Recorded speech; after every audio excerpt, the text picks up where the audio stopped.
నేను ఈరోజు కూర గుమ్మడికాయ స్వీట్ చేస్తున్నాను. ఈ స్వీట్ పిల్లలకి పెట్టడం వల్ల, స్వీట్ కాదండి, గుమ్మడికాయతో ఏది పెట్టినా పిల్లలకి హైట్ చాలా బాగా ఇంప్రూవ్మెంట్ అన్నది ఉంటుందండి. స్వీట్ కర్రీ చేసుకున్నా చాలా ఇష్టంగా తింటారు పిల్లలే కదండి, పెద్దవాళ్ళకి కూడా ఈ గుమ్మడికాయ చాలా హెల్త్కి మంచిదండి. ఇది ఎలా చేద్దామో చూద్దాం రండి. ఇప్పుడు నేను హాఫ్ తీసుకున్నాను. పైన చెక్క తీసేసి గింజలు తీసుకుని తీసుకుని పక్కన పెట్టుకోవాలి. స్టవ్ మీద కళాయి పెట్టుకుని 2-3 స్పూన్లు నెయ్యి వేసుకుని జీడిపప్పు ఫ్రై చేసుకోవాలి. బాగా ఫ్రై చేసుకుని పక్కన పెట్టుకోవాలి. మిగిలిన నెయ్యిలో నేను 6 కప్పులు తురుము వేసుకుంటున్నానండి.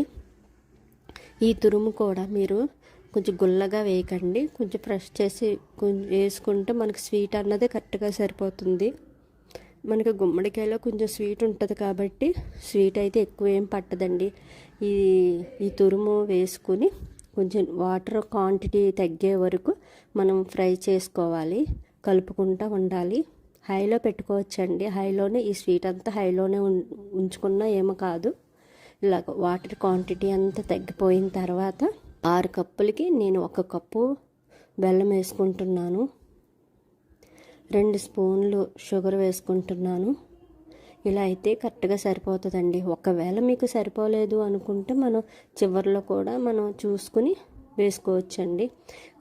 ఈ వాటర్ క్వాంటిటీ తగ్గిపోయి మనకి హల్వాలాగా దగ్గర పడేదాకా కలుపుకుంటూ మధ్యలో నెయ్యి వేసుకుంటూ కలుపుకుంటూ ఉంటే చూసారా మంచి కలర్ వచ్చింది.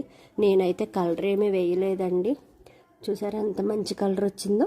లాస్ట్కి మనకి ఇలాచీ పౌడర్, ఫ్రై చేసుకున్న కాజు, అలాగే నెయ్యి కూడా 2-3 స్పూన్లు వేసుకొని బాగా కలుపుకొని మీరు ఒక బౌల్లో తీసుకోవటమే.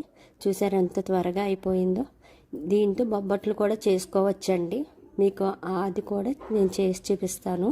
వీటితో చాలా ఐటమ్స్ చేసుకోవచ్చండి, అది కూడా నేను మీకు చేసి చూపిస్తాను. మీకు ఈ వీడియో నచ్చిందని అనుకుంటున్నాను. నాకు సపోర్ట్ చేసినందుకు మీరందరికీ చాలా థ్యాంక్స్ అండి. కానీ సైన్ వాచర్ అన్నదే రాలేదండి నాకు.